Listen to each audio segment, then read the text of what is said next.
Crónicas Zombie Preludios y Ori, con esa, Alejandro Arnaldos, 19. O cayó al suelo rebotando contra el asfalto como la bola de carne que era. Sin embargo, todavía había dos cabrones acercándose, y a ese ritmo iba a quedarme sin munición antes de salir de la ciudad. Que os den. Farfullé apretando el acelerador y girando el volante rápidamente para dar la vuelta al coche. Con tanto desvío para esquivar a los muertos vivientes ya no sabía ni dónde coño me encontraba, y mucho menos si estaba cerca de salir de Madrid. Mi mayor temor era estar dirigiéndome de nuevo al centro, lo cual sería realmente malo, porque ese lugar era una zona muerta, completamente tomada por ellos, y vedada para los que aún respirábamos. Mierda. No lo vi hasta el último momento, cuando ya lo tenía encima. Medio torso se movía ayudándose de las manos por la carretera, con las tripas arrastrando por la calzada, y no pude esquivarlo a tiempo. El muy idiota hasta logró alargar una mano hacia mí antes de que me lo llevara por delante, pringando aún más la parte delantera del coche de zumo de muerto. Con ese montón de carne y huesos enredado entre las ruedas no pude evitar perder el control del coche, que terminó chocando contra la esquina de una calle. El airbag saltó, aturdiéndome durante unos segundos, durante los cuales perdí la noción del tiempo. En cuanto me recuperé volví a blasfemar en voz alta y arranqué el airbag de un tirón. Luego intenté poner en marcha el coche, pero no respondía. ¿Cómo coño va a responder si medio motor está incrustado en la pared?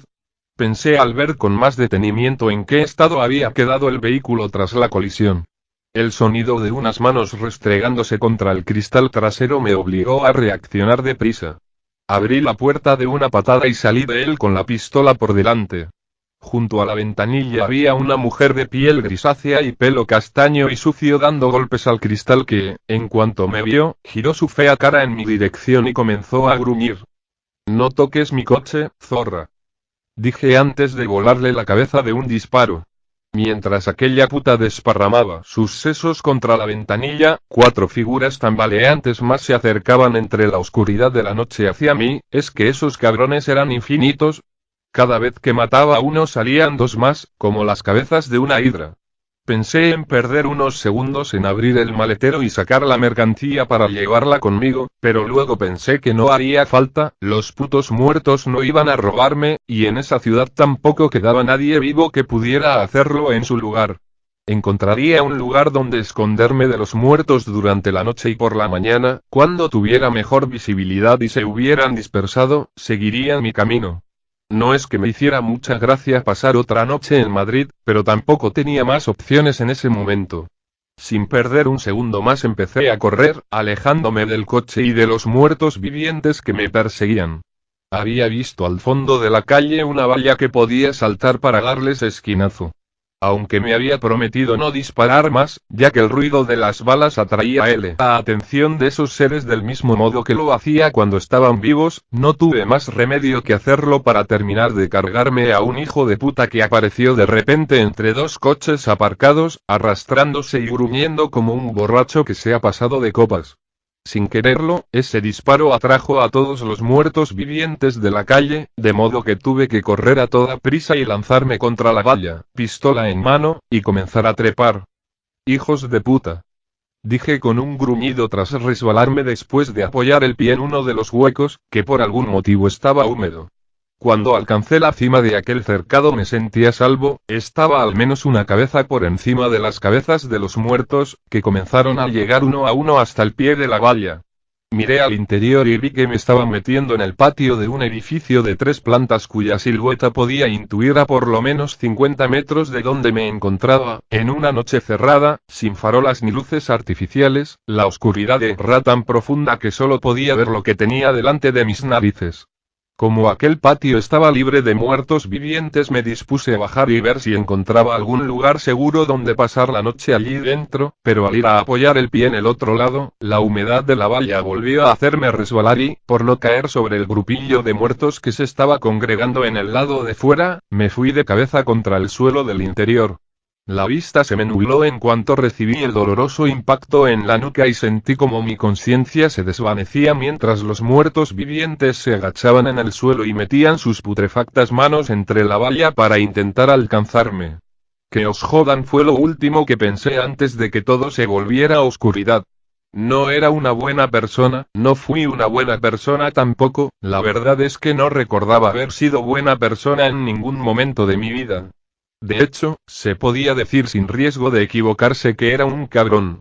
Me había comportado como un cabrón con mis padres, con mi hermana, con mis novias, con mi exmujer, había hecho daño a mucha gente, a los que vendía drogas, a los que me cargaba para que no vendieran sus drogas, a la gente que había robado, al idiota que di pasaporte en la cárcel y a muchos otros. Más recientemente, me había dedicado a saquear las casas de la gente que era evacuada por los militares. La idea fue del ruso, que era el doble de cabrón que yo. Cuando los militares iban a un barrio y sacaban a la gente de sus casas antes tenían que cargarse a todos los muertos que había por las calles, lo que significaba que, una vez se habían marchado, las calles quedaban relativamente limpias y las casas con todas las posesiones valiosas de esa gente en bandeja de plata para que el ruso, el chino, Rodra y yo pudiéramos saquearlas a gusto. Habíamos calculado que teníamos aproximadamente unas 8 horas antes de que los muertos volvieran a infectarlo todo, y en ese tiempo habíamos amasado una fortuna. Tanto era así que tuvimos que buscar otro escondite cuando el nuestro estuvo lleno de los objetos que la gente decente había adquirido trabajando para poder comprarlos. Así que sí, era un cabrón, robaba las posesiones más valiosas de la gente aprovechándome de la situación. ¿Por qué era así? Porque en el universo no había justicia, únicamente por eso. La prueba era que, mientras todas esas buenas personas se habían convertido en horrendos muertos vivientes, yo seguía vivito y coleando. Mi último golpe había sido fugarme con el dinero que habíamos almacenado de nuestros saqueos, dejando a los demás con un palmo de narices mientras yo huía con una fortuna en el maletero del coche. En realidad Rodra ya nos había dejado antes de eso. Mientras nos estábamos planteando si robar un banco sería sensato, sabiendo que ya no había policía que los protegiera, decidió marcharse con su familia a la zona segura, peor para él, aunque si se hubiera quedado habría acabado como el ruso y el chino. Ese mismo día, después de pasar 2 semanas encerrados, decidieron acercarse al banco más cercano a echar un vistazo, asegurarse de que era seguro intentar robarlo, y aprovechando su ausencia me agencié el único coche que teníamos y todo el dinero. Cuando el mundo se recuperara iba a ser un cabrón rico, y una prueba más de que en el mundo no había justicia. Durante un par de segundos no sabía dónde me encontraba. Una molesta luz me golpeó en los ojos mientras un terrible dolor de cabeza, concentrado en el lugar donde me golpeé al caer de la valla, comenzó a hacerme recordar todo lo sucedido. Estaba en una especie de pequeño despacho, tirado en el suelo entre una mesa con un ordenador viejo y un archivador. Por la única ventana de aquel lugar entraba un radiante sol que indicaba que ya había amanecido, tenía que haber pasado toda la noche allí dentro. Lo primero que hice fue preguntarme dónde estaba mi pistola. Recordaba haberla llevado en las manos al trepar la valla, pero no sabía qué había sido de ella después del golpe. ¡Puta mierda!, murmuré al no encontrarme el arma encima. Me llevé una mano a la cabeza para palparme el lugar del golpe, y descubrí que alguien me había colocado una venda alrededor de la cabeza. Preguntándome dónde me encontraba, me puse en pie con dificultad y me fijé con atención en todo lo que me rodeaba, intentando encontrar alguna respuesta a mi pregunta con ello. El despacho estaba bastante ordenado, pero sobre la mesa no había nada interesante, salvo material de escritura y una placa donde ponía señor director. El archivador estaba cerrado con llave. Antes de aventurarme al otro lado de la puerta se me ocurrió mirar a través de la ventana, que tampoco era un lugar propicio por el que salir de allí, ya que estaba protegida por unas rejas que impedían el paso. Al otro lado había un pequeño patio pedregoso con algunas plantas, y unos metros detrás una verja parecida, probablemente la misma, a por la que trepé la noche pasada, y tras ella una docena de muertos vivientes golpeándola intentando atravesarla, pero sin conseguirlo. De repente, detrás de mí, la puerta se abrió, y por ella entró una mujer alta, de 20 y pocos años y morena. Tenía mi pistola en las manos y me estaba apuntado con ella, pero el seguro seguía puesto, así que deduje que era la primera vez que tenía una de esas entre las manos. ¿Quién eres tú? ¿A qué has venido aquí?, me preguntó intentando parecer dura, pero no se me escapó que en realidad estaba asustada. Decidí que era mejor tratar con ella por las buenas, a fin de cuentas aún no sabía si estaba sola o había alguien más con ella que si pudiera resultar un problema. Tranquila, me llamo Charlie.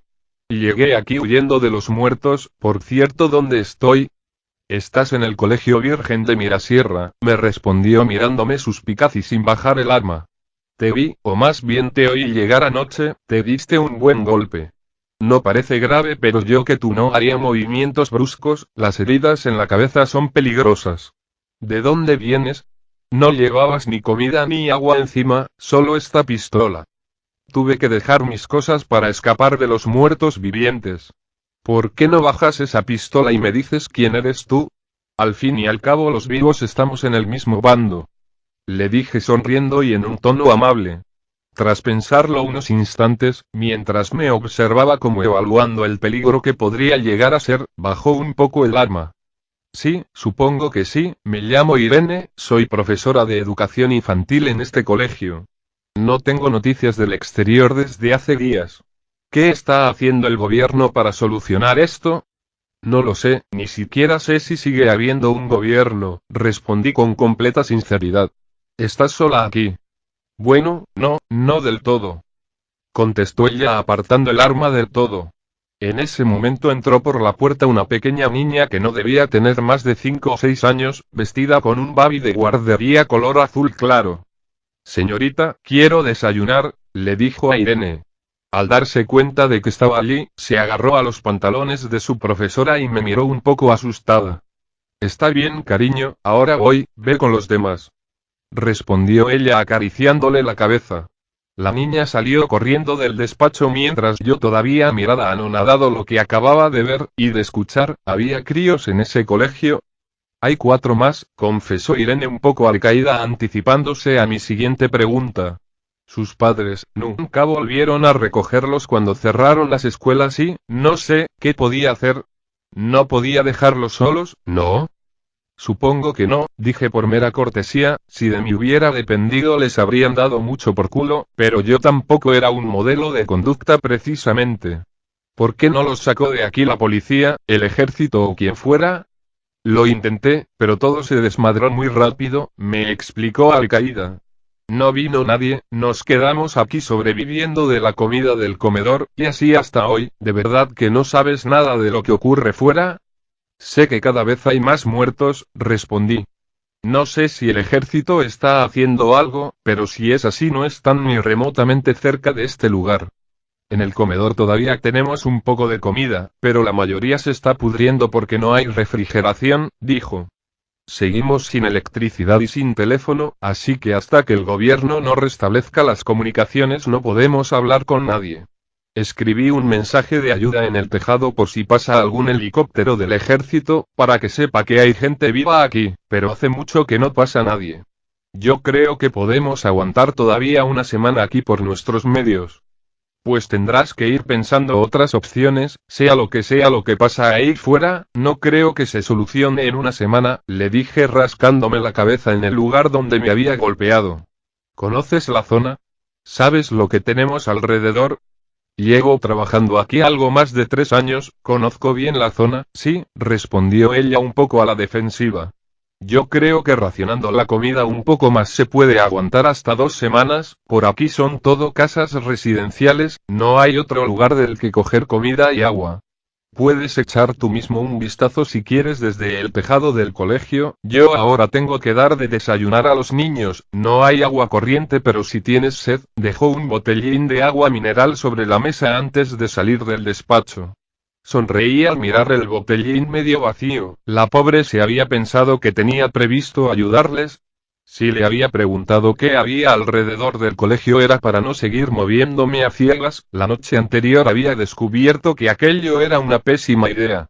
Después de beberme el contenido de la botella de agua decidí hacer caso a su consejo y salí del despacho para buscar las escaleras que llevaban hasta el tejado.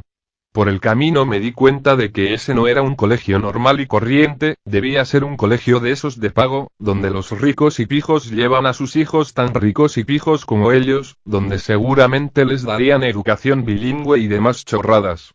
El colegio se componía de 3 pisos, en el piso inferior parecían encontrarse las clases de los niños más pequeños, a juzgar por los pequeños pupitres y los colorines en las paredes. Las clases situadas al lado derecho del pasillo tenían ventanas que daban al patio, desde donde se podía ver al grupo de muertos aún luchando por entrar. Las clases estaban como si nadie se hubiera molestado en recogerlas, los últimos lápices, juguetes y material escolar que usaron están por ahí desperdigados sin orden alguno. Las clases situados al lado izquierdo del pasillo tenían ventanas más pequeñas que daban al otro lado del patio. Desde allí no se podía ver a los muertos porque se encontraba el otro edificio que componía el colegio bloqueando la vista.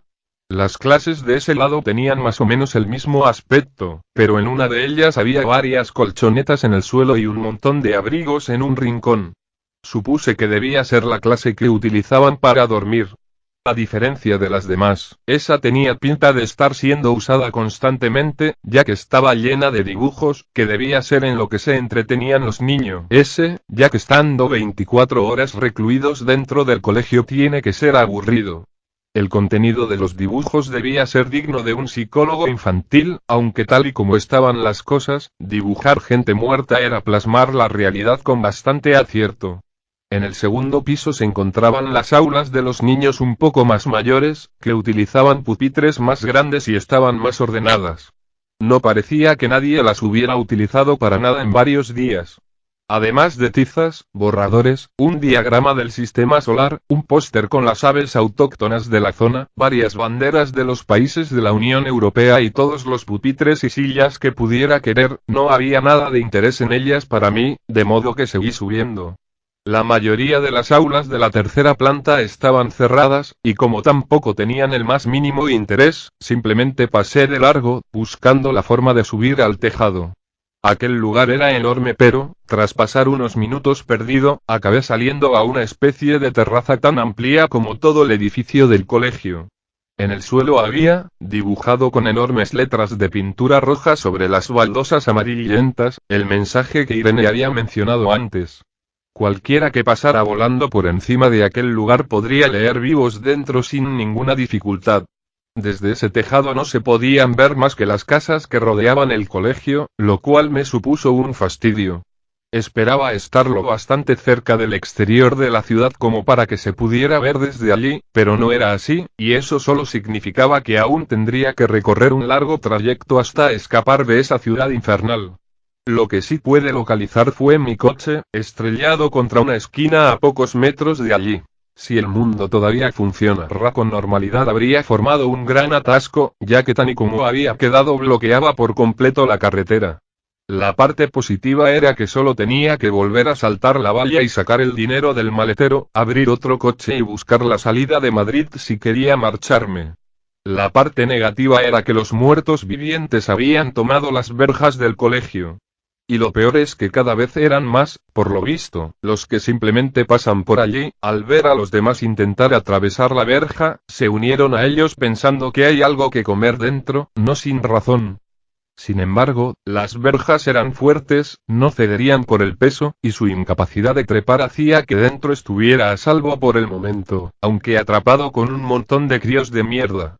Mientras bajaba de nuevo hacia el despacho, escuché el ruido de los criajos dando berridos, de modo que supuse que encontraría a Irene allí.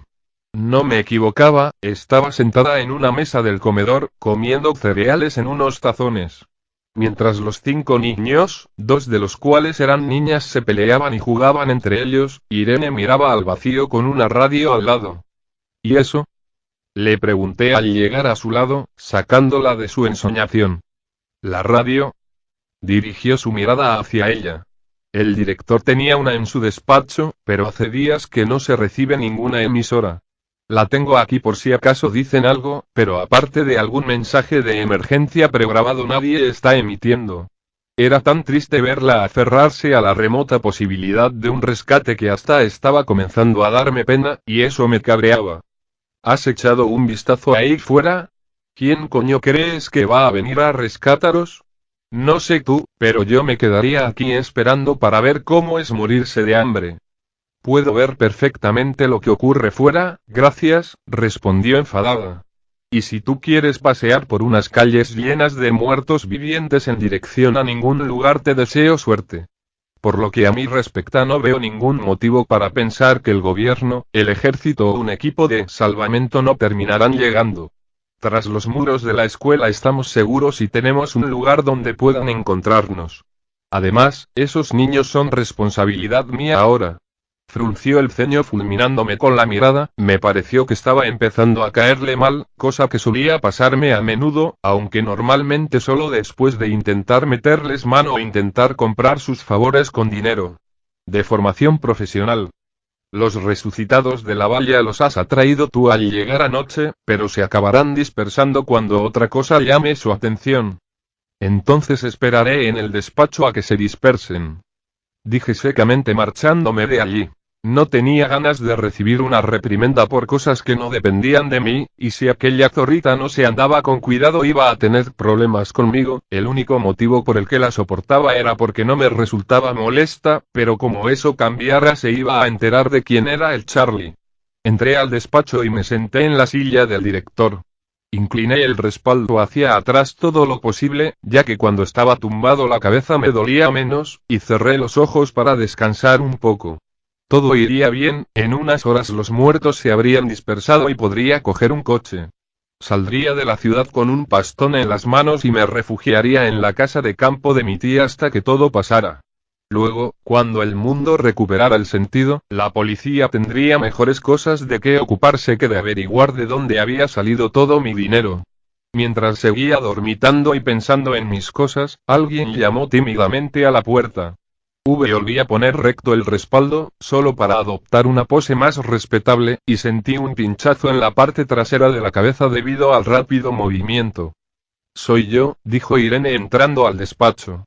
Mira, creo que te debo una disculpa, seguramente te resbalaste porque yo puse aceite en la valla. Tenía miedo de que los resucitados intentaran trepar por ellas. Afortunadamente no parecen capaces de coordinar sus movimientos lo bastante bien como para eso, ¿no? Aunque se quedó esperando una respuesta por mi parte, seguramente diciendo que la perdonaba, no dije nada. La verdad era que sus lamentos me resultaban cansinos, pero, por otra parte, me di cuenta de que quizá ella fuera la última persona con la que hablara en mucho tiempo, así que a lo mejor no era una pérdida de tiempo responder. No pasa nada, lo hiciste para protegerte. La disculpé amablemente. Mira, no pueden tardar mucho en llegar, añadió ella. Sé que la cosa pinta mal, pero los militares evacuaron a la mayoría a las zonas seguras, ahora solo es cuestión de esperar lo que tarden en ir recuperando la ciudad. Estoy segura de que todo se habrá solucionado pronto. Es posible. Asentí por no discutir. Supongo que puedo devolverte esto, dijo entregándome mi arma. Te la quité por prevención, pero no pareces un saqueador, esos suelen venir en grupos. ¿Es tuyo el coche ese que hay ahí fuera estrellado? Ayer no estaba y anoche escuché ruidos, por eso salí y te vi. ¿A dónde ibas? ¿A la zona segura? Gracias, dije guardándome el arma, casi me había olvidado de ella, ¿sería por el golpe en la cabeza? Sí, es mi coche, iba buscando la zona segura cuando me rodearon y tuve que continuar a pie. Ahora, si no te importa, voy a descansar un poco. Todavía me duele la cabeza. Oh, sí, claro. Exclamó ella un poco apurada retrocediendo hasta la puerta. Despiértame si llegan los buenos a rescatarnos. Apuntillé sin poder evitar el sarcasmo mientras cerraba la puerta. Parece ser que estar inconsciente no es lo mismo que estar durmiendo, porque de repente me sentí agotado, tanto que cuando me volví a recostar acabé cayendo rendido enseguida. Al despertarme apenas entraba luz por la ventana del despacho, tenía que haber dormido durante todo el día. El dolor de cabeza había remitido bastante y me encontraba mucho mejor, más lúcido y, sobre todo, con mucha hambre, y es que no había comido nada desde el día anterior. Los buenos no habían venido a rescatarnos, pero la horda de muertos vivientes que forcejeaba por entrar en la escuela se había calmado un poco. Seguía habiendo muchos de ellos, pero ya no luchaban en vano por atravesar la valla, solo daban vueltas por la calle. Me imaginé que algo debió haberles distraído y se habían olvidado de mí, lo cual era una buena señal. A lo mejor no esa noche, pero al día siguiente podría continuar con mi camino. Me levanté y me dirigí al comedor. Allí los niños ya estaban cenando, con Irene ayudándoles a cortar unos nada desdeñables trozos de carne asada. Vaya. Por fin has despertado, dijo la profesora al verme. Empezaba a preocuparme, los golpes en la cabeza son peligrosos. He visto por la ventana que la mayoría de los resucitados se han dispersado, algo debe haberles distraído. ¿Qué piensas hacer? Si no te importa, me gustaría comer algo con vosotros, dije sentándome a su lado, dispuesto a seguir con el paripé. Creo que también debería darte las gracias por rescatarme y meterme aquí dentro, ahora me encuentro mucho mejor. No hace falta que me des las gracias, técnicamente el golpe ha sido culpa mía. Respondió ella con una sonrisa. La cena no era muy variada, tan solo había unos correosos trozos de carne cocinados con más bien poca gracia que no entendía cómo se habían conservado frescos después de tanto tiempo sin refrigeración. De todas formas, con el hambre que arrastrabas casi me pareció un manjar al probarla. Da gusto tener otro adulto por aquí, con los críos no hay muchos temas de conversación. Y los muertos vivientes no creo que sea el más apropiado, al principio fue bastante duro, lloraban y echaban de menos a sus padres, pero son más fuertes de lo que parecen. No tiréis la comida. Al terminar de cenar habían empezado a tirarse trozos de carne entre ellos, lo cual no era muy sensato, dado que las reservas de comida no son eternas, pero los críos eran así de irresponsables. Al grito de su profesora se detuvieron y se contentaron con hacerse burlas entre ellos. No puedes dejar de prestarles atención un segundo, se lamentó. Entonces, ¿tan mal está la cosa? En las últimas noticias que dieron antes de que se cortara la electricidad decían que una vez reforzadas las zonas seguras los militares irían limpiando las ciudades de esos resucitados, pero eso fue hace más de 2 semanas y por aquí no ha pasado nadie aún. ¿Sabes si están intentando limpiar alguna otra zona de la ciudad? Supongo que al estar la zona segura en la otra punta estarán tardando más en llegar hasta aquí, ¿no? Si te soy sincero no tengo ni idea, le respondí un poco cansado del tema, entendía que quisiera hablar de ello, estar 2 semanas rodeada de niños sin saber qué pasaba fuera tenía que ser difícil, pero, ¿acaso no se daba cuenta de que yo no sabía más que ella? Oh, oye, voy a ir acostando a los críos. No sé si tendrás sueño después de haber dormido todo el día, pero en el gimnasio tienes colchonetas de sobra para montarte una cama donde quieras. Me dijo antes de ponerse en pie. Lo cierto era que no tenía mucho sueño después del porrón de horas que había dormido, pero, ¿qué otra cosa tenía que hacer allí salvo esperar? Los niños ya parecen capaces de dormir tranquilamente ellos solos, puede que esta noche me instale en el sofá de la secretaría, que es más cómodo que unas colchonetas. Dijo mientras se marchaba del comedor seguida de los niños, dejándome terminar la cena solo. Me entretuve intentando adivinar de qué era la carne que estaba cenando hasta que, al cabo de un rato regresó. Han caído rendidos rápido, por suerte, dijo sentándose en una silla frente a mí. ¿Sabes? El jefe de estudios tenía una botella de ginebra en uno de sus cajones. Vaya, eso sí que suena bien, exclamé realmente interesado, un buen trago era lo que estaba necesitando. ¿Te parece que vayamos a buscarla? Ella asintió y cogió unos vasos antes de que volviéramos al despacho del director. Sentándose en la silla donde había dormido hasta un rato antes, abrió uno de los cajones de la mesa y sacó de ella una botella de ginebra medio vacía. Siempre creí que el director y Sara, la de matemáticas, se montaban aquí sus fiestecitas después de clase, dijo sonriendo mientras servía un buen chorro en cada vaso. Luego agarró el suyo y lo levantó para brindar. Por la compañía con la que se puede hablar de algo distinto de Bob Esponja y Dora la exploradora. Por la compañía, brindé con ella bebiendo un largo trago de aquel glorioso líquido. Bueno, ¿cómo te iba antes de todo esto? Al tragar la bebida ella hizo una mueca como si se abrazara. Pues, yo diría que no muy bien, pero tal y como están las cosas me parece mal quejarme, respondió sirviendo de nuevo bebida en los 2 vasos. Daba clases de educación física aquí, en este colegio. Vivía de alquiler en el centro y no me hablaba con mis padres. Ahora llevo semanas atrincherada dentro de este colegio haciendo de madre de 5 niños que probablemente sean huérfanos. Dio un largo trago a su vaso, pero aquella vez no pareció afectarle como antes. ¿Y tú a qué te dedicabas antes de que pasara todo esto? Di otro trago a mi vaso mientras pensaba una mentira que resultara plausible, pues no me parecía prudente contarle lo que hacía en realidad, o qué diablos. ¿Por qué tenía que resultar plausible? ¿Acaso tenía forma de averiguar la verdad? Por una noche sería quien quisiera ser.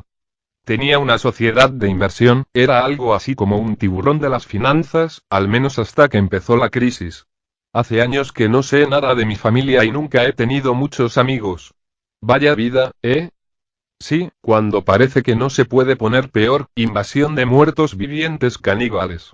Como si esto fuera una mala película de serie B, tras beberse otro vaso más de ginebra empiezo a chisparse visiblemente. Dios, ¿cuánta gente debe haber muerto?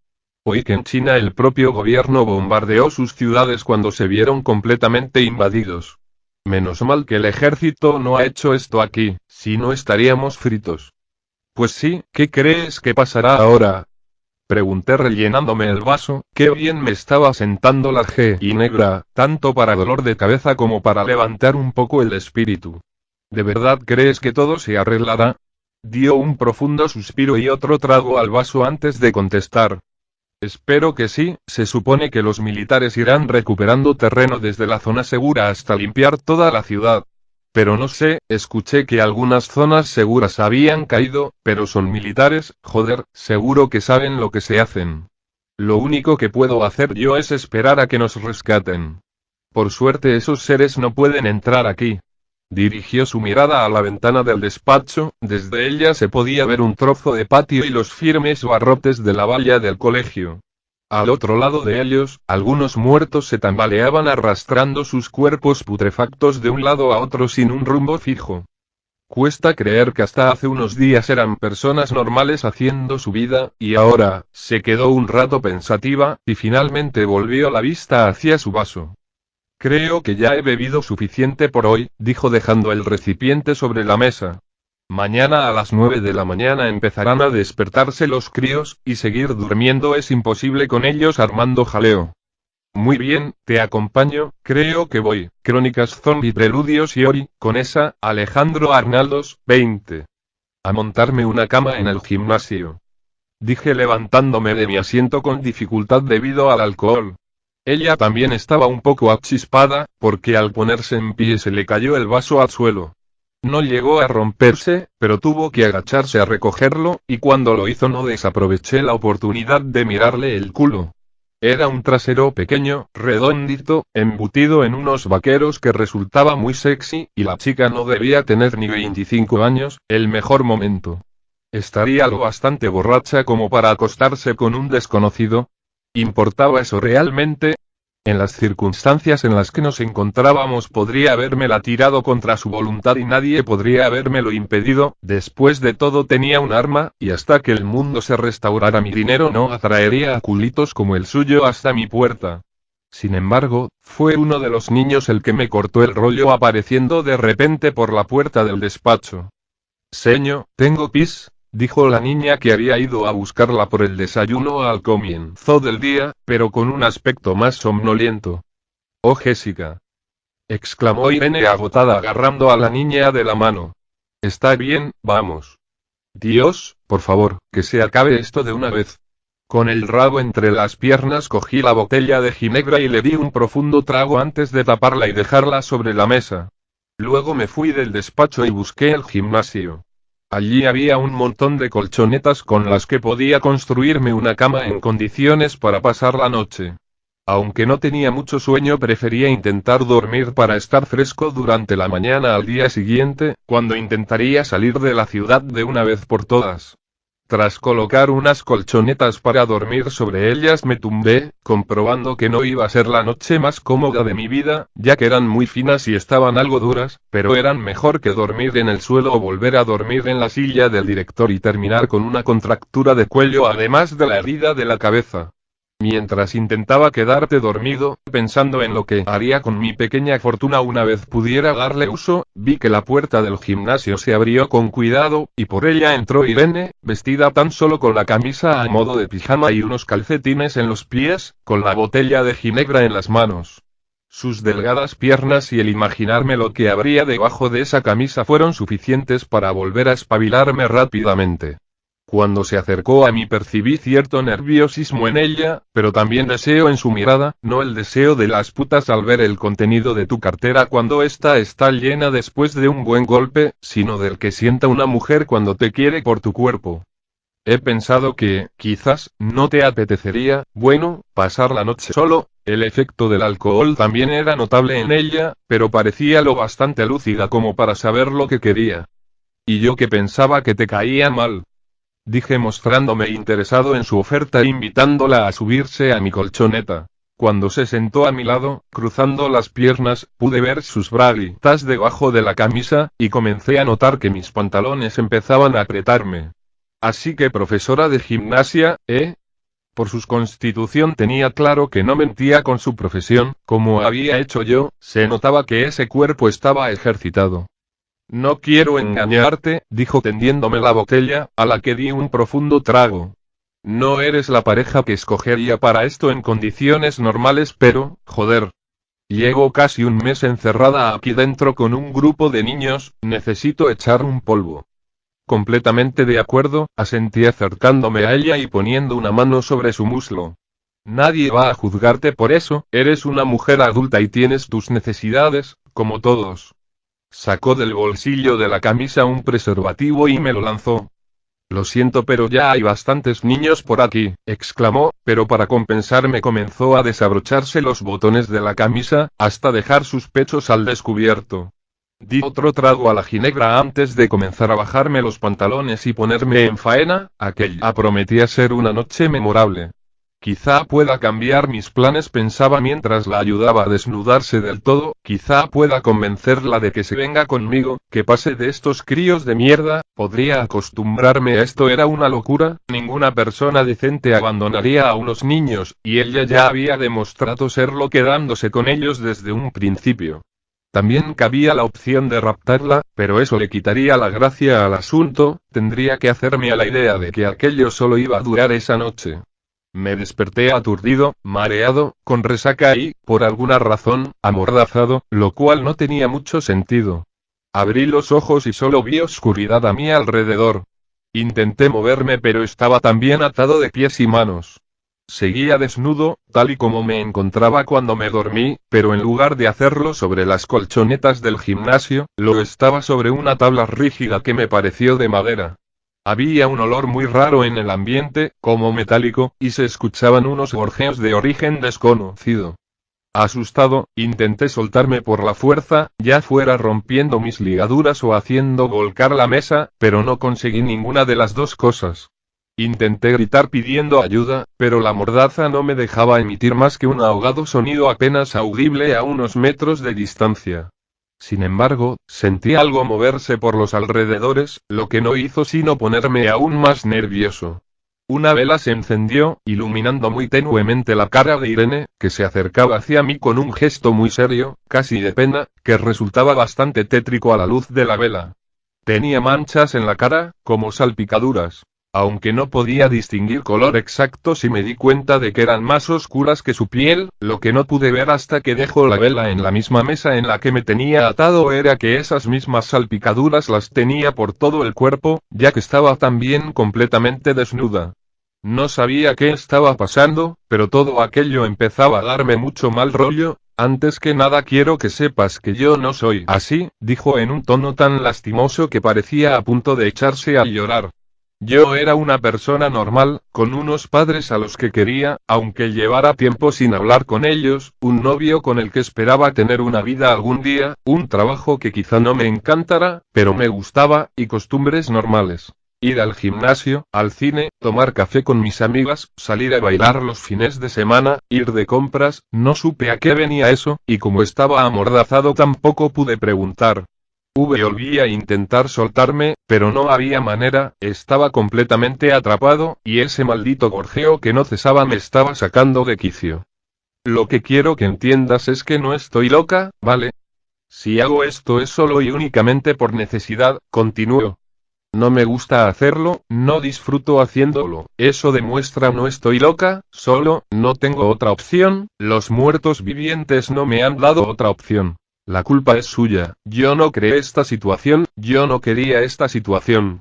Si antes había tenido miedo, o que sentía en ese momento era mucho peor. ¿Qué pretendería hacer esa tarada? Por un momento me la imaginé cortándome la polla o algo así e instintivamente intenté cruzar las piernas, aunque me fue imposible porque estaba atado. Ojalá pudiera compensarte de alguna manera, lo digo de corazón, afirmó acercándose a mi cara y acariciándomela con una mano llena de sangre. Tendrás que conformarte con lo de anoche. Movió la mano y vi que estaba sujetando un cuchillo de carnicero de un tamaño considerable que tenía manchas secas de sangre por todo el filo.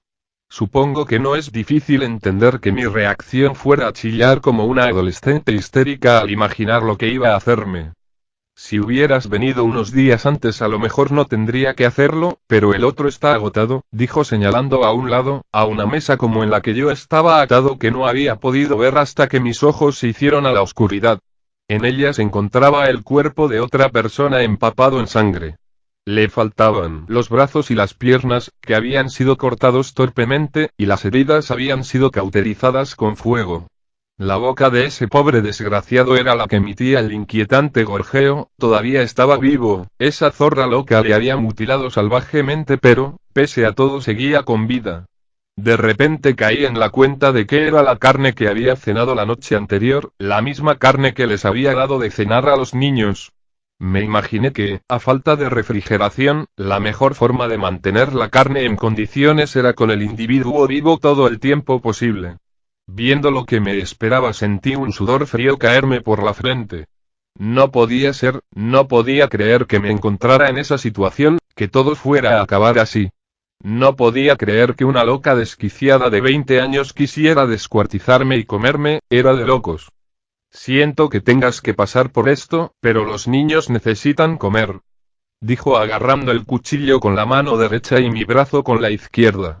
Mientras el filo se acercaba a mi carne solo pude lanzar un grito que se quedaría enquistado en la mordaza. Capítulo 7. Aitor, no me puedo creer que estemos haciendo esto otra vez.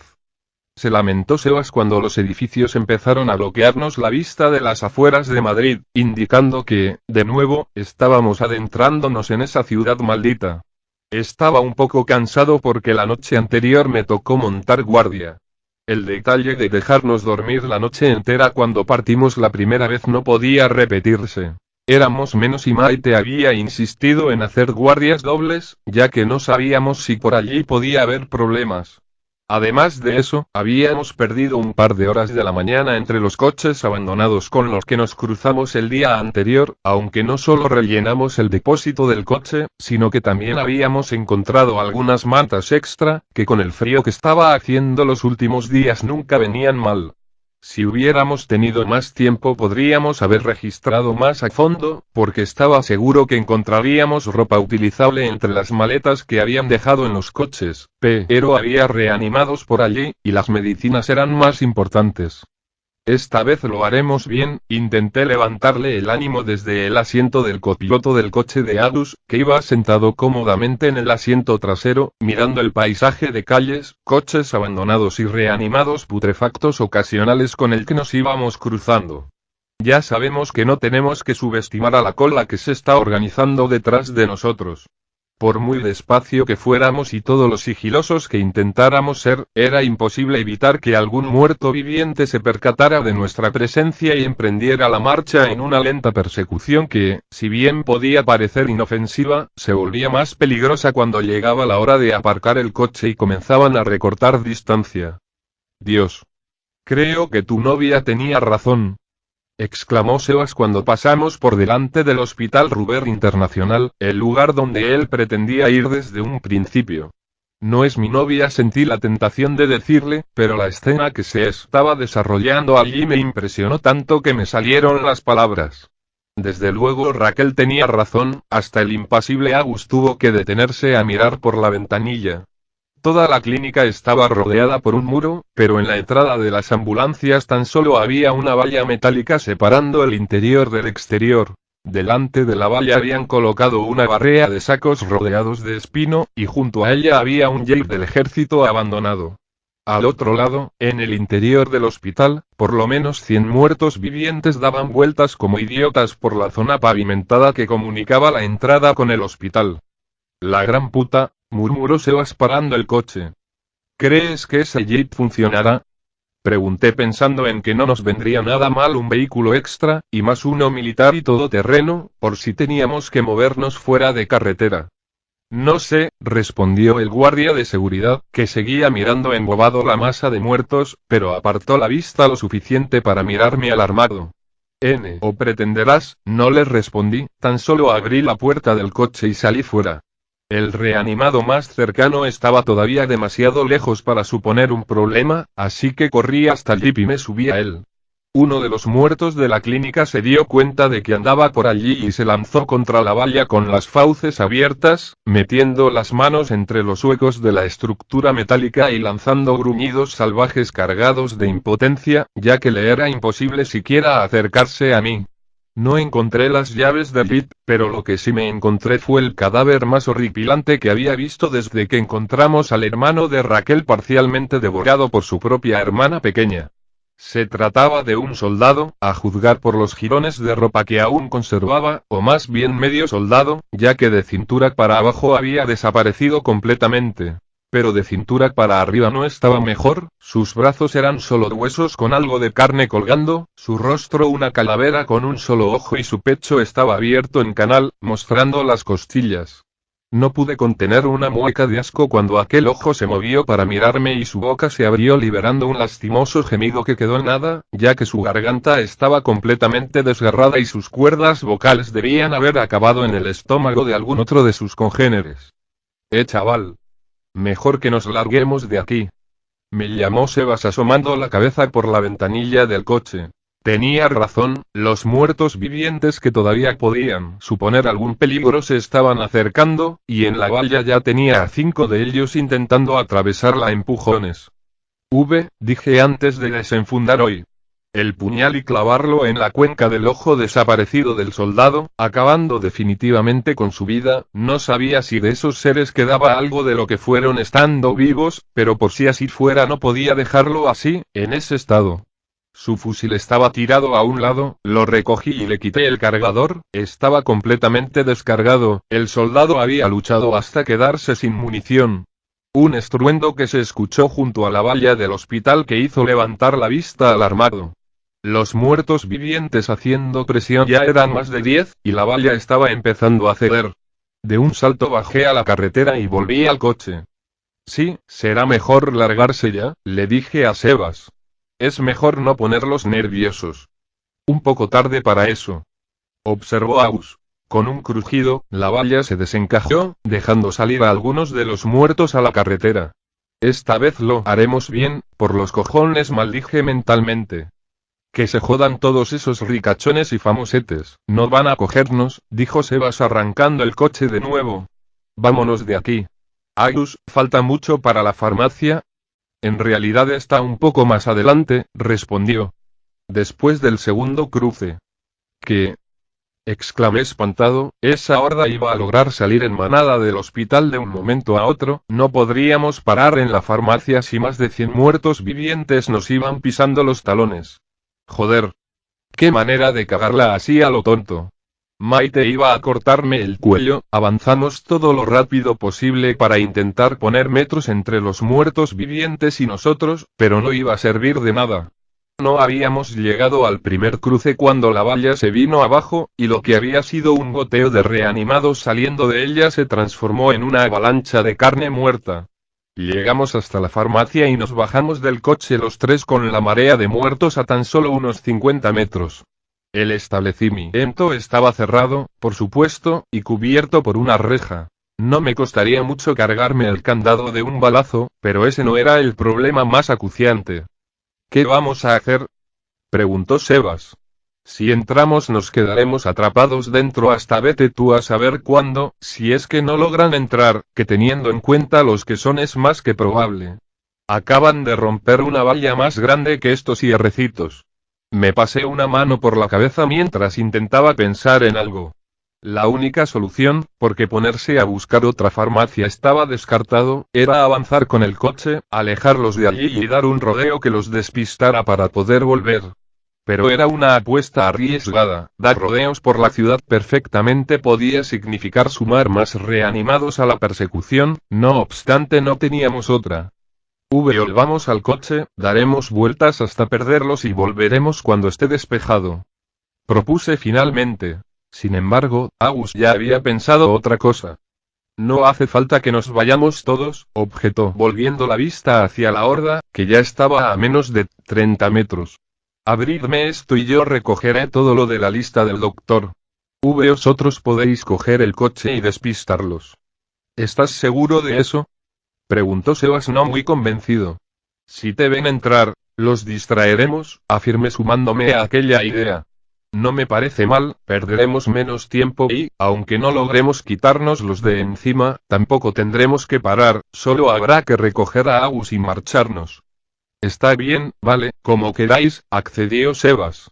Pero será mejor que nos demos prisa, porque los tenemos ya aquí. Sin perder un segundo apunté con el fusil y volé por los aires el candado que mantenía cerrada la farmacia. Entre Agus y Sebas levantaron la estructura metálica lo suficiente para que el primero pudiera pasar, y luego volvieron a cerrarla. No dejes que te vean desde fuera o esto no servirá de nada. Le dije a Agus, que asintió antes de entrar al interior de la farmacia y dejarnos al guardia de seguridad y a mí solos. Vamos al coche. Exclamó metiéndome prisa, y no sin razón, los muertos estaban a solo 10 metros. Algunos de ellos fueron hacia la farmacia, quizá porque habían visto a Agus entrar, o quizá porque habíamos estado delante de la puerta un segundo antes y no habían tenido tiempo para recular, pero la cuestión es que, para atraer aún más su atención, disparé una ráfaga de balas contra ellos. Joder. Protestó Sebas, que no se había esperado que empezara un tiroteo, mientras subía al coche. Cuidado con eso, chaval. Me pareció que me cargaba al menos a un par de ellos, pero la mayoría de los disparos golpearon en sus cuerpos y, como era ya sabido por todos, eso era como si no les hubiera hecho nada, aunque al menos por el impacto lograba hacerles caer de espaldas. ¿Nos siguen? Preguntó mi compañero metiendo la primera. Joder si nos siguen. Dale. Exclamé yo saltando al asiento del copiloto. Cuando la primera mano putrefacta golpeó contra el maletero del coche, este salió disparando calle abajo. Me giré en mi asiento para mirar atrás y asegurarme de que ninguno de esos muertos se dirigía a la farmacia, y por una vez la suerte estuvo de nuestro lado, ya que parecía que todos iban tras nosotros, si es que a eso se le podía llamar suerte. Vale, ¿y ahora qué hacemos? Inquirió Sebas, que estaba empezando a ponerse nervioso. Sigue recto, luego te metes a la derecha y después arriba, no quiero que nos metamos demasiado en Madrid porque podría ser peor el remedio que la enfermedad, le indiqué. Tenemos que darle un poco de tiempo a Agus para que lo recoja todo, no quiero quedarme aparcado delante de la farmacia más que lo imprescindible para que se suba al coche de nuevo. La próxima calle a la derecha. Creo que eso va a ser un problema. Dijo señalando hacia adelante con el dedo. ¡Oh mierda! Doble mierda. Blasfemé al descubrir que algún idiota se había estrellado contra una esquina con su coche, bloqueando el paso. ¿Es que no puede salir nada bien del todo? Ya era demasiado tarde para dar la vuelta y buscar otro cruce, la marea muerta avanzaba lenta pero inexorablemente y no nos dejaba más opción que seguir adelante, y el problema era que más adelante había un cordón militar, y una empalizada construida con sacos y rodeada de espino nos cortaba el paso en esa dirección también. Haciendo un juicio rápido, deduje que los compañeros que estuvieron trabajando en esa zona debieron limpiarla de muertos tras encerrar a los del hospital y después montaron el cordón para contener a los que venían desde el interior de la ciudad. Puesto que no había ningún vehículo, como solía ser habitual en los cordones, y este seguía intacto, me imaginé que debieron replegarse hacia la zona segura cuando llegó la orden de abandonar la ciudad a su suerte y proteger a los civiles. Para lo que sirvió al final. Nos quedamos sin opciones. Observó Sebas nervioso, buscando con la mirada algún callejón que nos pudiera haber pasado. Pero aquella era una zona edificada y no íbamos a tener esa suerte. Deja el coche. Vamos. Grité abriendo la puerta y saliendo del vehículo. Con él no íbamos a llegar a ninguna parte, tendríamos que esquivar a los reanimados a pie. ¿Y si nos metemos allí? Sugirió señalando el edificio de un colegio que estaba un poco más adelante. Saltamos la valla y nos apartamos de los muertos, luego podemos escapar por otro lado mientras ellos siguen aquí. Como no tenía una idea mejor, me colgué el fusil a la espalda y corrí a su lado en dirección al edificio. Colegio Virgen de Mirasierra se leía en letras grandes en un cartel de la fachada principal, lo conocía, era el colegio al que había ido Raquel cuando era niña, antes de que la conociera en el instituto. Esperaba que aquello fuera una buena señal. Sin embargo, la cosa empezó con mal pie, y nunca mejor dicho, ya que mientras intentábamos saltar al otro lado trepando la valla algo primoso me hizo resbalar y caí al suelo apoyando mal el pie derecho. ¡Au! ¡Mierda! Me quejé dolorido agarrándome el tobillo. ¿Qué haces? Vuelve a subir. Rápido. Exclamó Sebas alarmado desde lo alto, él no había tenido ningún problema para trepar. Los reanimados más adelantados de la horda estaban casi encima mía.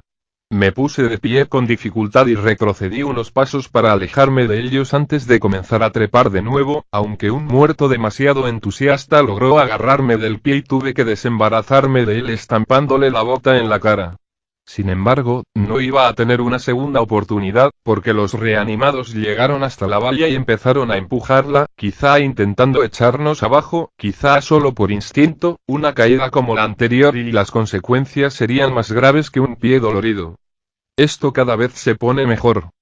Mascullé mientras cruzaba de un lado al otro de la valla, tambaleándome de un lado a otro por los golpes de los muertos. ¿Crees que resistirá? Preguntó Sebas dubitativo cuando llegamos al patio del otro lado. Seguro, afirmé asegurándome de que lo del pie solo había sido el golpe y no me había doblado nada. Esta valla es más grande y están más repartidos que la del hospital. Vale, ya estamos a salvo, ¿y ahora qué? Insistió el guardia de seguridad. Era evidente que de nuevo se había quedado completamente bloqueado y sin ideas, así que era yo quien tomaba las decisiones, un rol que no me gustaba por la responsabilidad que suponía. No obstante, antes de poder abrir la boca descubrí que una figura humanoide se encontraba en mitad del patio, caminando hacia nosotros. Inmediatamente la apunté con el fusil, pensando que incluso allí dentro había muertos vivientes. Pero enseguida me di cuenta de que no podía tratarse de un resucitado, por la forma en que se movía solo podía ser una persona viva, concretamente una mujer morena y delgada que nos miraba como sin poder creérselo. Sebas. Avisé a mi compañero, que seguía embobado mirando a los muertos al otro lado de la valla. ¡Hostias! Exclamó en un susurro al ver a aquella mujer acercarse. Como tenía las manos a la vista, iba desarmada y no parecía un peligro me permití bajar el arma. ¿Sois del ejército? Me preguntó mirando mi uniforme. Oh Dios, gracias. Pensaba que no ibais a venir nunca. Antes de que pudiera reaccionar se echó encima de mí y me abrazó como si fuera un familiar largo tiempo perdido. Hasta que no me soltó no pude volver a tomar aire. ¿Solo sois dos? Preguntó extrañada con sus brazos aún alrededor mío. Perdona la confusión, pero no somos del ejército, la corregí apartándola del todo. Bueno, yo lo era, pero ya no porque en realidad ya no hay ejército. Oh. Dijo un poco avergonzada por su primera reacción. Lo siento, pensé ¿qué es eso de que ya no hay ejército? ¿No podemos hablar esto en otro lado? Suplicó Sebas desviando la mirada hacia la jauría que seguía pegada a la valla. No quiero provocarlos más de la cuenta. Estoy dentro del colegio, podemos entrar si queréis. Se ofreció la chica, como me parecía bien apartarnos de la vista de aquellos seres accedí. Me llamo Irene, por cierto. Se presentó ella cuando ya íbamos de camino. Yo soy Aitor, él es Sebas, nos presenté yo. ¿Cuánto llevas aquí dentro? Desde algo después de Navidad, respondió mientras abría la puerta principal del colegio. Veréis, hay una cosa, la cosa no necesitó más explicación cuando en el umbral de la puerta nos topamos de frente con 5 críos que no debían tener más de 7 años, vestidos con ropas harapientas, con la cara y el pelo sucios y que nos miraban con unas caras que daba pena verlos. Joder, murmuró Sebas al observar la situación. Son alumnos míos, nos explicó Irene. Niños, ¿qué hacéis aquí? Os dije que os quedarais en la clase. Jessica tiene que hacer pis, dijo una de las niñas que había. Yo también y Miguel también. Irene suspiró con resignación y se llevó una mano a la frente. No tengáis morro, que todos sabéis ir al baño vosotros solos. Les regañó. ¿Quiénes son esos? Preguntó un niño llevándose un dedo a la nariz. Son una visita, respondió Irene. Si tenéis que ir al baño o ir, Marta, si Jessica necesita ayuda, ayúdala. Con miradas cabizbajas los 5 niños se fueron, aunque algunos giraban la cabeza de vez en cuando para volver a mirarnos, pero volvían a mirar al frente en cuando se daban cuenta de que Sebas y yo los estábamos mirando también, casi sin poder creerlo. Son niños, dijo el guardia de seguridad, tan agudo como siempre. Niños muy pequeños. Sí. Confirmó Irene de forma tan innecesaria como la afirmación de Sebas. ¿Qué hacen aquí? ¿Has dicho que son alumnos tuyos? Le pregunté yo. Ellos, no vino nadie a recogerlos cuando cerraron el colegio, así que me quedé aquí con ellos, dijo. Llevamos desde entonces sin saber nada. ¿Llevas desde después de Navidad encerrada aquí con esos niños? Pregunté anonadado. ¿De qué habéis vivido? Había comida en el comedor, respondió. Había como para dar de comer a 200 de esos monstruitos, aunque ya empieza a faltarnos, ahora que me fijo no parecéis un equipo de rescate. ¿Equipo de rescate?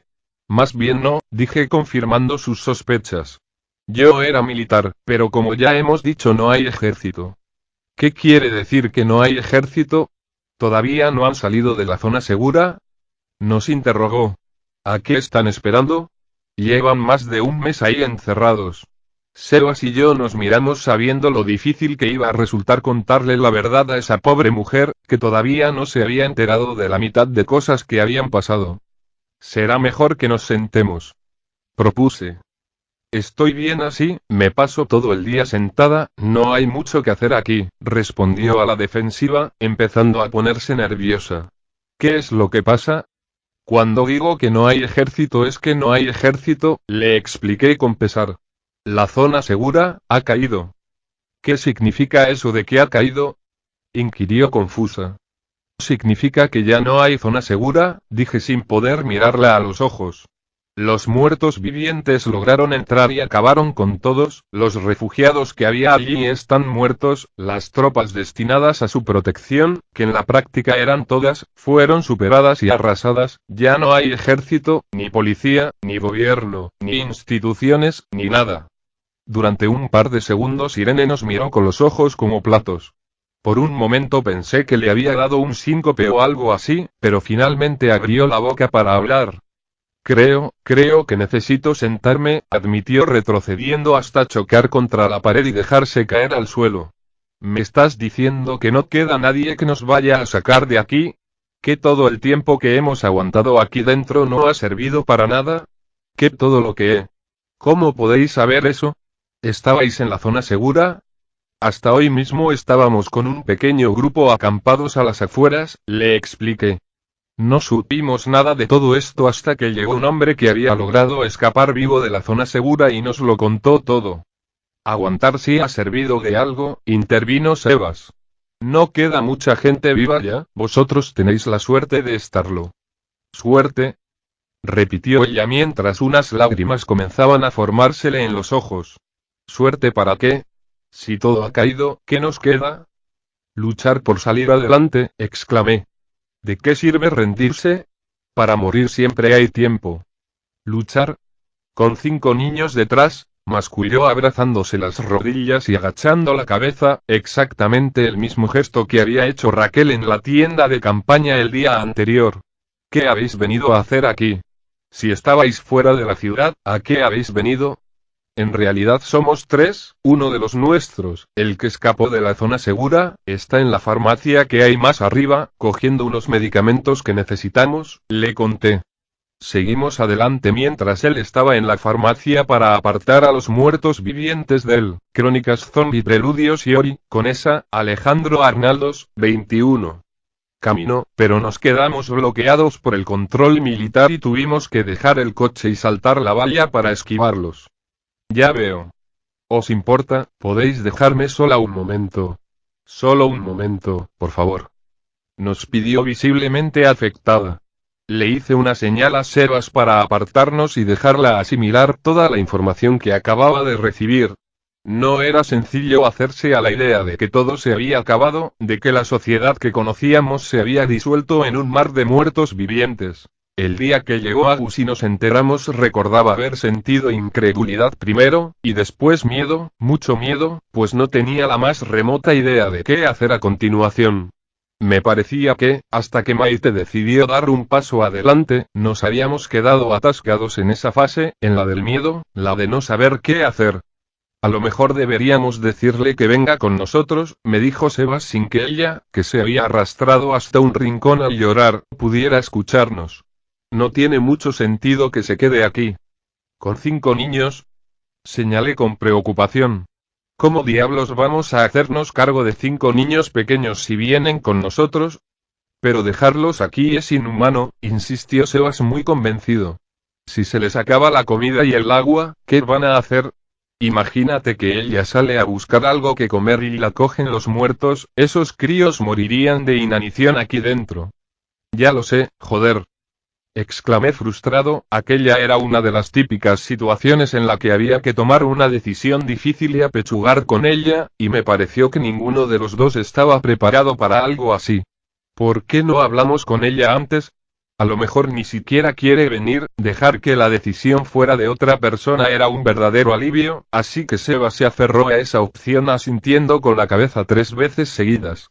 Dejamos pasar un par de minutos y volvimos a su lado. Al levantar la cabeza para mirarnos tenía el rostro congestionado de haber estado llorando y tuvo que secarse una lágrima con la manga de la camisa.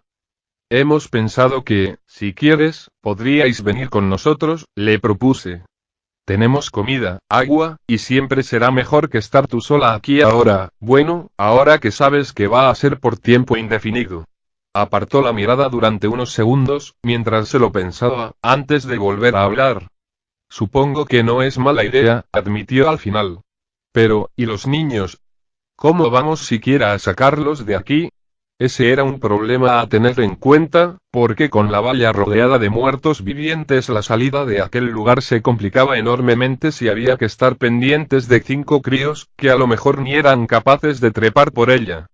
¿Y allí fuera? ¿Cuántos sois? Continuó preguntando.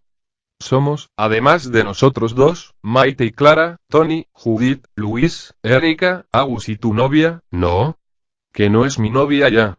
Pensé frustrado por su insistencia en llamarla así, es que no había notado que no habíamos dormido en la misma tienda de campaña y que no nos habíamos dirigido la palabra antes de marcharnos. ¿Tendría que dar una rueda de prensa o qué? Sois 12. Dijo contando los nombres. Bueno, Tony ahora mismo está herido, a Erika le dispararon y no sabemos si saldrá de esta, y Clara, Judith y Raquel no llegan a los 20 años. Matizó Sebas, a mi juicio innecesariamente. Entiendo, suspiró Irene. Entonces creo que solo tengo una opción. Se puso en pie y se secó las últimas lágrimas que cruzaban su cara. Si vais a venir tendríais que ir recogiendo vuestras cosas, y la comida que pueda quedar en el comedor, sacamos algunas provisiones ayer, pero no nos vendrían mal algunas más, le dije. Sebas y yo deberíamos ir abriendo camino antes de que Agus se piense que le hemos abandonado en una farmacia y haga alguna tontería. Sí, vale, yo iré a prepararlos. Dijo con tono raro, pero no le di mucha importancia.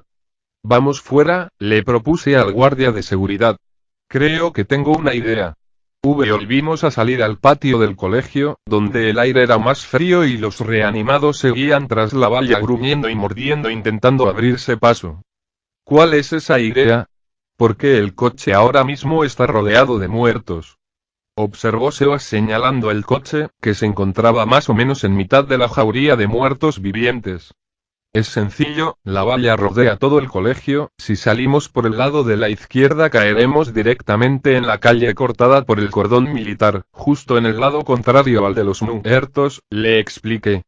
Podemos salir a esa calle, que debería estar relativamente limpia de reanimados, abrimos el cordón militar para que los muertos puedan pasar sin problemas, los provocamos para que nos sigan y, cuando estén en esa calle, volvemos dentro del colegio y salimos por donde mismo llegamos, que ahora debería estar libre de muertos. No suena mal. admitió Sebas valorativamente. Aún así habrá que darse prisa, apuntillé con cierto temor. No sé si tendremos tiempo para que todos los niños salgan antes de que los reanimados vuelvan. Si uno los atrae desde la valla, otro puede volver a taponar el cordón.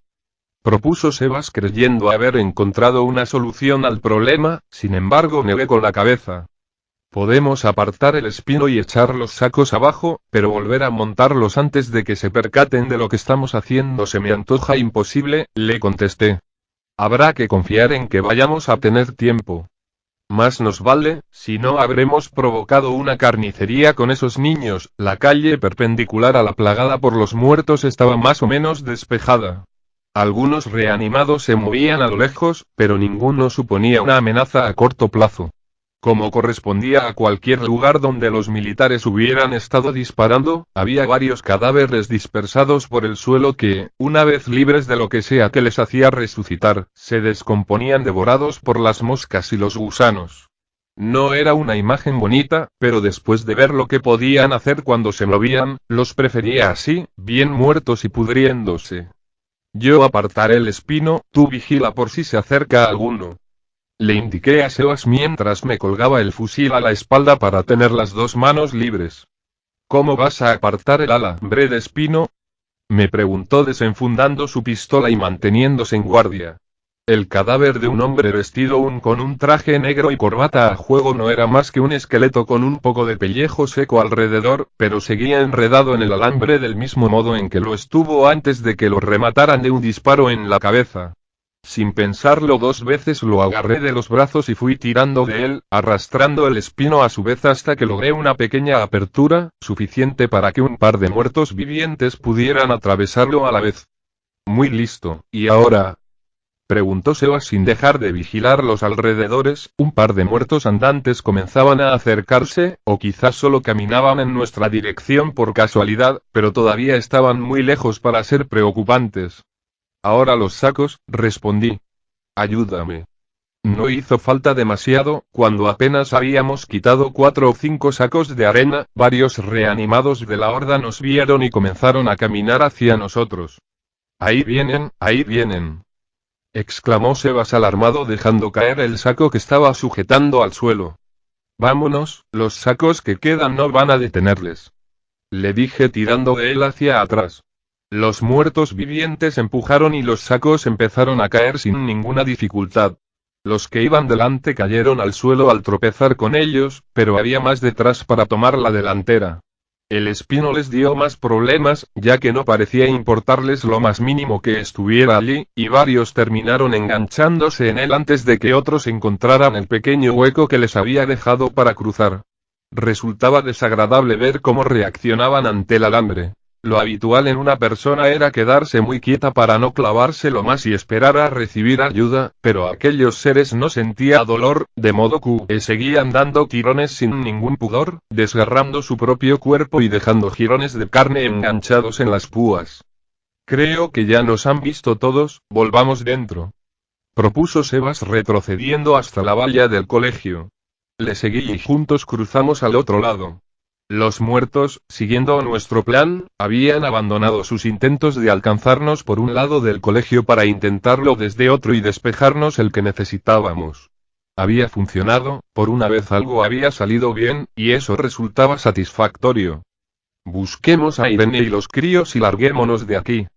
Le dije a mi compañero un poco más animado, pero antes de poder abrir la boca para decir nada más, un sonido retumbante proveniente del interior del colegio nos volvió a poner en alerta. ¿Qué ha sido eso? Preguntó Sebas. ¿Ha sonado como un disparo? Terminé la frase por él. Vamos. Corrimos al interior del colegio como alma que lleva el diablo con las armas en las manos. No tenía la menor idea de lo que podía estar ocurriendo allí dentro, pero por el camino se escucharon un par de disparos más. ¿Acaso se había colado a alguien más y estaban siendo atacados? ¿Se habrían colado los reanimados dentro y los estaría rechazando Irene? No sabía que tuviera un arma, pero tampoco me había molestado en preguntarlo. Ya dentro del edificio, el cuarto disparo se escuchó mucho más fuerte y cercano. Por allí, dije señalando la puerta que llevaba a un pasillo interno del colegio. El quinto disparo llegué a ver cómo se realizaba. Sebas se tapó los oídos cuando Irene, apuntando desde el pasillo al interior de la clase, disparó con lágrimas en los ojos contra alguien que se encontraba dentro. Temiendo saber quién se encontraba allí, me abalancé sobre ella para derribarla en el suelo, y ella no se resistió. En el impacto su pequeña pistola cayó rodando y ella se quedó desplomada delante de la puerta, conmigo encima contemplando estupefacto la horripilante escena que se había producido en el interior de la clase. La imagen dentro del aula era dantesca. Los 5 niños habían sido tiroteados con 5 disparos en la cabeza, y lo peor era que no parecía que ninguno se resistiera. Todos confiaron ciegamente en su profesora, la que había cuidado de ellos todo ese tiempo. Lo que fueran sus camas, hechas de colchonetas, ropas, juguetes y dibujos iban manchándose de la sangre de sus dueños del charco que se había formado en medio del aula y que se extendía por el suelo hasta impregnarlo todo. ¿Qué has hecho? Susurré horrorizado. Oh. La puta madre. Exclamó Sebas al acercarse y ver lo mismo que yo estaba viendo. ¿Te das cuenta de lo que has hecho? Le grité agarrándola de la camisa con lágrimas en los ojos, aquello era demasiado. Tenía que hacerlo, se defendió Irene sin ofrecer resistencia ante mis zarandeos. Ellos, es mejor así, nadie iba a rescatarnos, ahora ya están lejos de esta mierda, de todo este horror. Había otras opciones. Dijo Sebas sin poder evitar mostrar su cara de consternación ante lo que estaba contemplando. Irene se rió amargamente. ¿Otras opciones?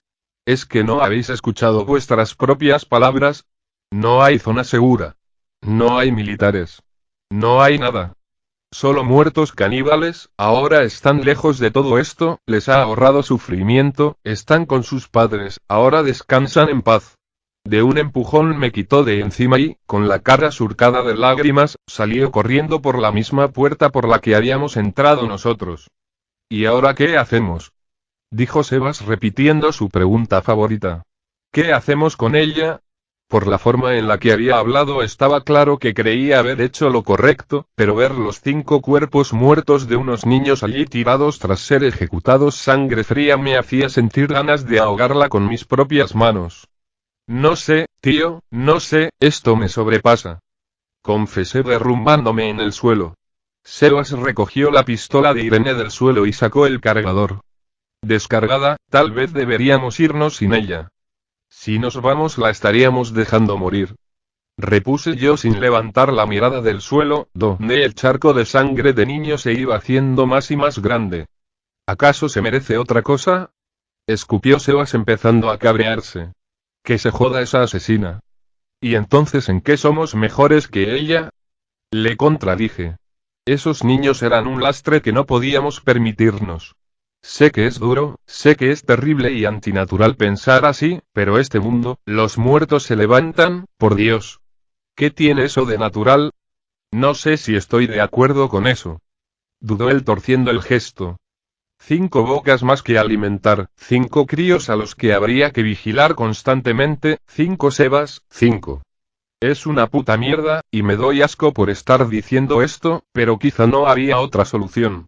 La civilización se ha acabado, impera la ley de la naturaleza, los hámsteres se comen a las crías que no pueden mantener, aunque sean de su propia prole. ¿Nos estás comparando con animales? Se indignó Sebas. Pues quizá es lo que somos ahora, intenté justificarme. Ya no estamos arriba del todo en la cadena alimenticia, lo están, ellos, el mundo se ha vuelto hostil y peligroso. No lo sé, esto me parece una solución demasiado fácil. Negó él sin querer aceptar lo que decía. No podía culparle, ni yo quería aceptar lo que estaba diciendo, pero eso no lo hacía menos cierto. ¿Te parece que hacer eso ha sido demasiado fácil? Preguntó Irene, que había regresado al pasillo sin que nos diéramos cuenta ninguno de los dos, y nos miraba con los ojos aún llorosos y con una mochila al hombro. ¿No deberíamos irnos? Sebas y yo nos miramos, y cuando me puse en pie sabía que él iba a hacer lo que yo dijera. Las grandes decisiones le quedaban grandes. Sí, vámonos. Dije poniéndome en marcha. Siguiéndola, volvimos una vez más al patio, donde los reanimados seguían apiñados contra la valla, aunque en aquella ocasión la del otro lado del colegio. A Irene no parecía impresionarle demasiado la escena, porque ni se giró a mirarlos. A Maite no le va a gustar, soltó Sebas sin que ella pudiera escucharnos. Ella tiene una hija. Sí, Maite iba a ser un problema, y seguramente no solo ella, pero si una vez con el grupo decidían echarla daba igual, no dejándola sola en el colegio yo tendría la conciencia tranquila.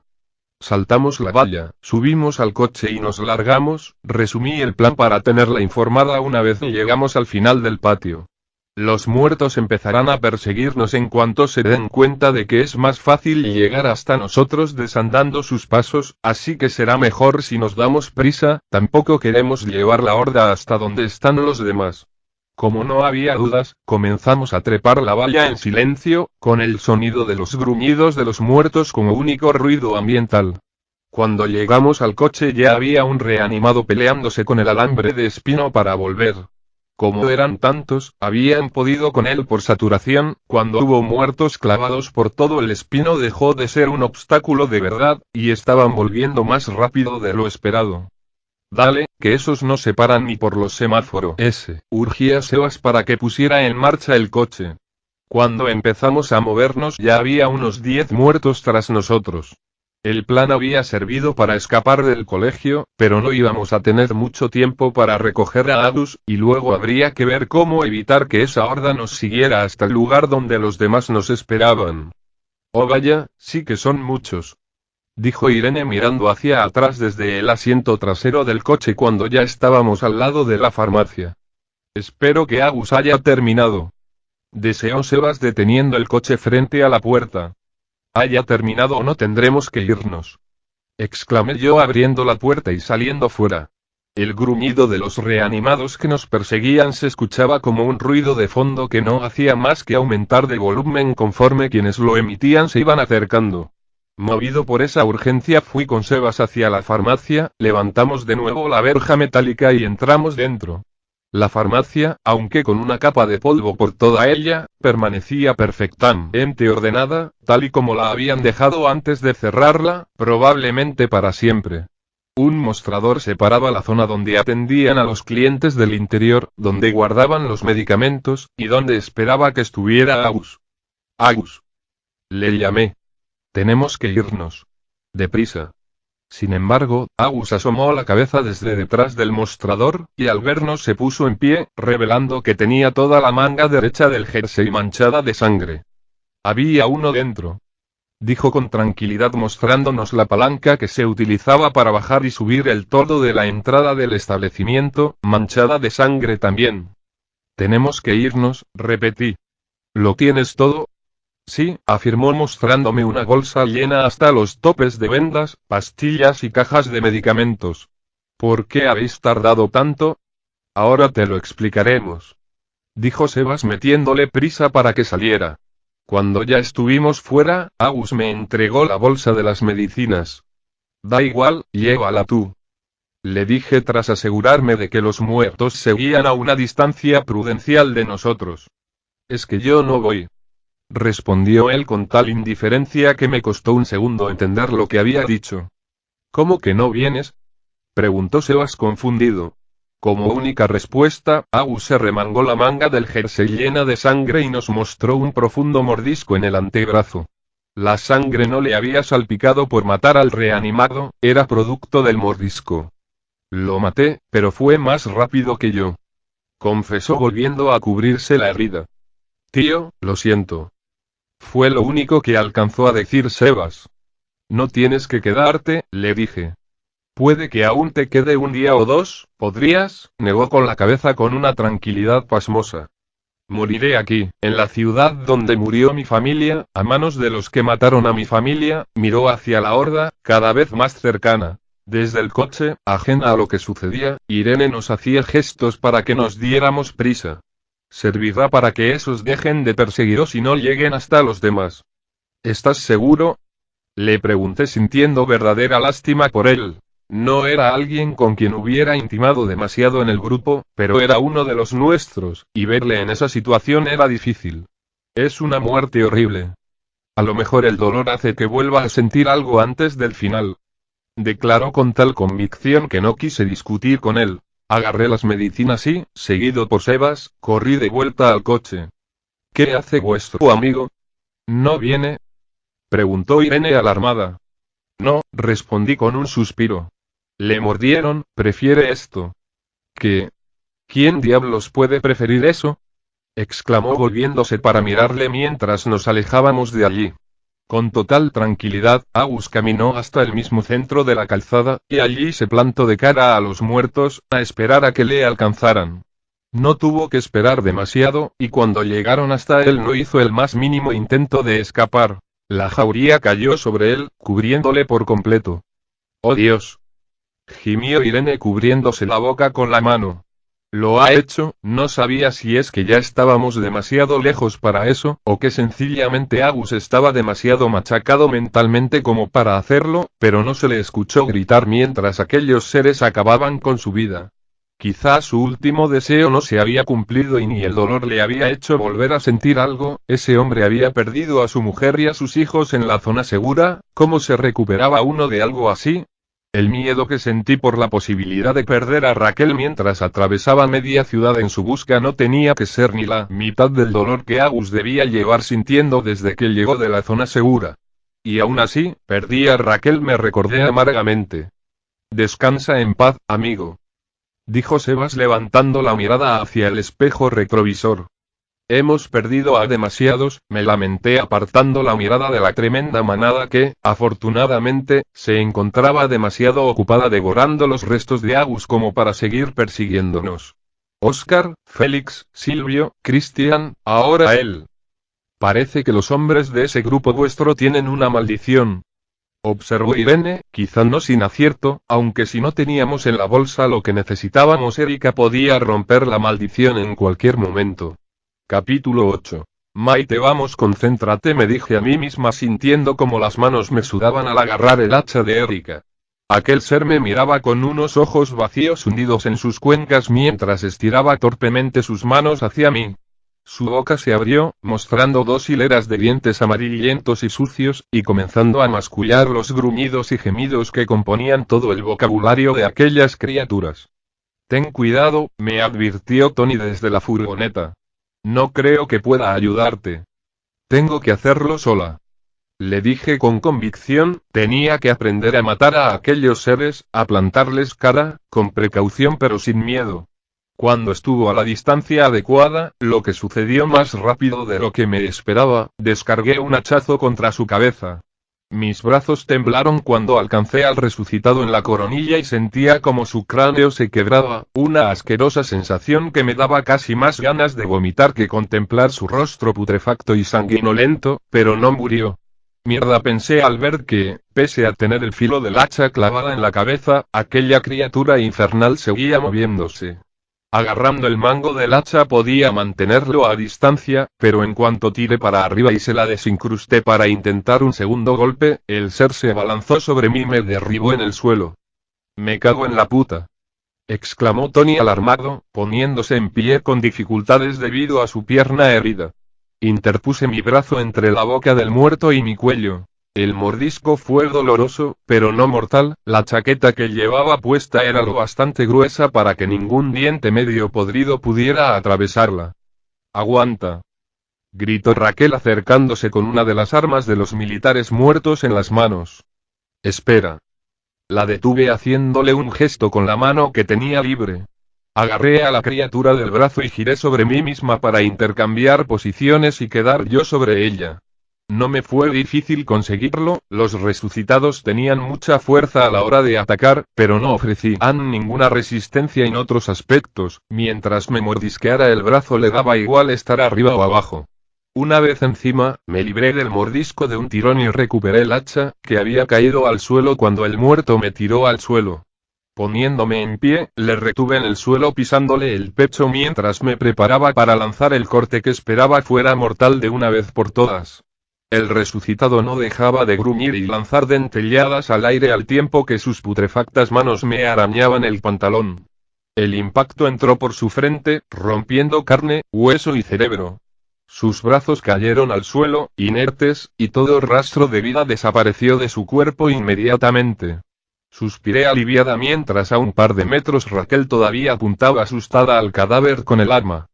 ¿Seguro que está muerto?, preguntó dubitativa. Si no lo estuviera lo sabríamos. Respondí mientras apartaba la mirada de la escena de su cráneo abierto derramando sesos por el suelo. Me quité la chaqueta, exponiéndome por un instante al desagradable frío que traía el aire, y comprobé que el mordisco que había recibido apenas había dejado una marca colorada en mi piel. Aquellos seres mordían con fuerza, pero el cuero bueno no se perfora fácilmente. Estamos demasiado cerca de la ciudad, no utilices eso. Le dije a Raquel mientras me ponía la chaqueta de nuevo, refiriéndome al fusil que había estado a punto de disparar. Dios. A ver si vuelven ya y podemos largarnos de este lugar para siempre. Exclamó mirando hacia los edificios más cercanos, que apenas se encontraban a 50 metros del lugar donde nos habíamos detenido. Raquel estaba resentida, enfadada con el mundo y con la ciudad, ese lugar maldito que una y otra vez nos obligaba a aventurarnos en su interior para conseguir lo que necesitábamos para seguir adelante. No podía culparla por ello, lo que había vivido el día anterior con su familia, saber que estaban muertos, verlos así, era como para volver loco a cualquiera. No creo que les lleve mucho tiempo, espero que esta noche podamos dormir en un sitio lejos de aquí. La tranquilicé al pasar a su lado en dirección a la furgoneta. En la parte trasera del vehículo seguía Erika, luchando por salir adelante bajo la atenta mirada de Luis, que no se apartaba de ella. Tony ocupaba el asiento del copiloto, Clara se había sentado en el suelo, apoyándose en el neumático trasero, mientras que Judy daba vueltas de un lado a otro. «Ha faltado un pelo», me dijo Tony cuando me acerqué para dejar el hacha dentro del vehículo.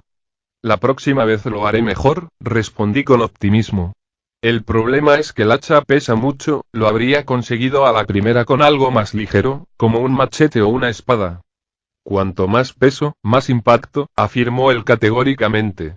«Lo que necesitas es hacerte más fuerte». No me podía creer que estuviera teniendo una conversación tan bizarra sobre la mejor forma de romper una cabeza humana. «Puede ser, pero para el próximo creo que utilizaré uno de los cuchillos», dije entregándole el hacha. Sabía que no podía utilizarla, pero quería que la tuviera alguien en las manos todo el tiempo, no me apetecía necesitarla y que nadie se acordara dónde la habían puesto.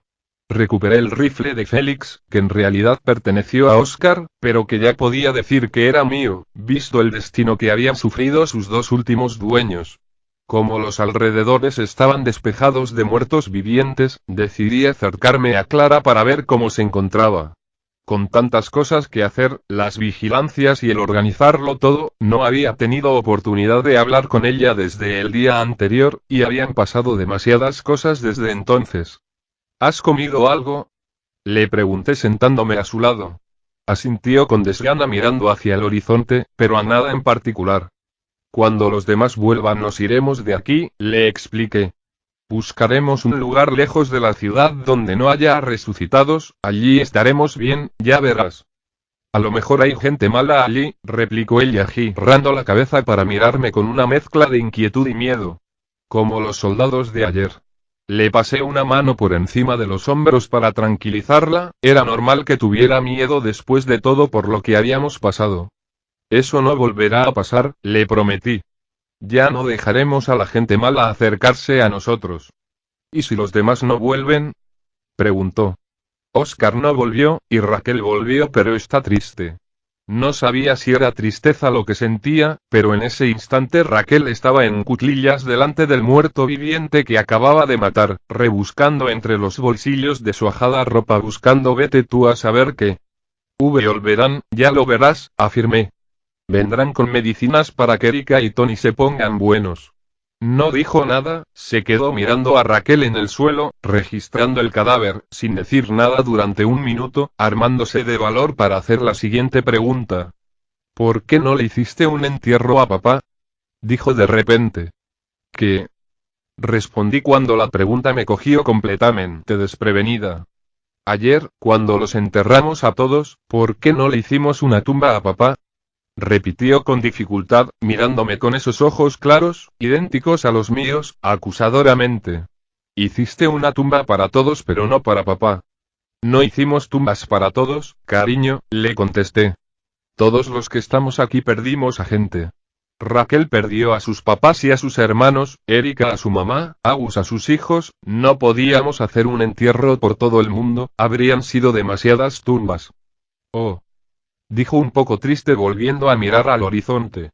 Busqué en el bolsillo del pantalón la cartera y la saqué, en ella tenía varias fotos guardadas, y entre ellas una de mi marido que había intentado no mirar desde que murió porque no sabía si podría aguantarlo, pero lo que realmente me afectó en ese momento fue ver la foto que nos hicimos los tres cuando Clara cumplió 8 años. Estábamos los tres delante de una tarta con 8 velas, y sentí ganas de echarme al llorar al darme cuenta de que esa era una escena que jamás volvería a repetirse, y no solo porque él hubiera muerto, los tiempos habían cambiado. Mira, quédate con esta foto, le dije entregándole la foto del cumpleaños. Así siempre que eches de menos a papá podrás mirarla. Y te prometo que cuando encontremos un lugar seguro le haremos una tumba a papá, ¿vale? Vale. Respondió mirando la foto. Quise decirle algo más para que recuperara la sonrisa por primera vez en semanas, quizá alguna historia de cuando era pequeña, pero en ese momento Raquel se puso en pie y empezó a patear con furia el cadáver que un segundo antes estaba registrando. Vaya, murmuré con aprensión poniéndome en pie. Clara, quédate aquí. Me acerqué corriendo hacia Raquel que, presa de un ataque de ira, golpeaba con todas sus fuerzas al resucitado. Ya vale. Intenté calmarla cogiéndola de los brazos cuando llegué a su altura. Tenía la cara colorada y llena de lágrimas. Es culpa de ellos. Gritó fuera de sí alcanzando a darle otra patada al muerto. De todos ellos. De todos los que son como él. De todos esos malditos muertos vivientes. Ya lo sé. Dije quitándole de las manos el fusil, no fuera a dispararlo accidentalmente. Pero no grites tanto o atraerás a más. Pero entonces se lanzó en mis brazos y comenzó a llorar desconsoladamente. Están todos muertos, se lamentaba. Mi padre, mi madre, Mónica y Rubén, todos muertos. Mucho ha tardado en venirse abajo, me dije tratando de consolarla frotándole la espalda. Para alguien de su edad verse privada de esa manera de su familia tenía que ser terrible. ¿Qué voy a hacer ahora?, se preguntó en voz alta. Mira cómo estamos, mira cómo vivimos, tu familia ha muerto, P.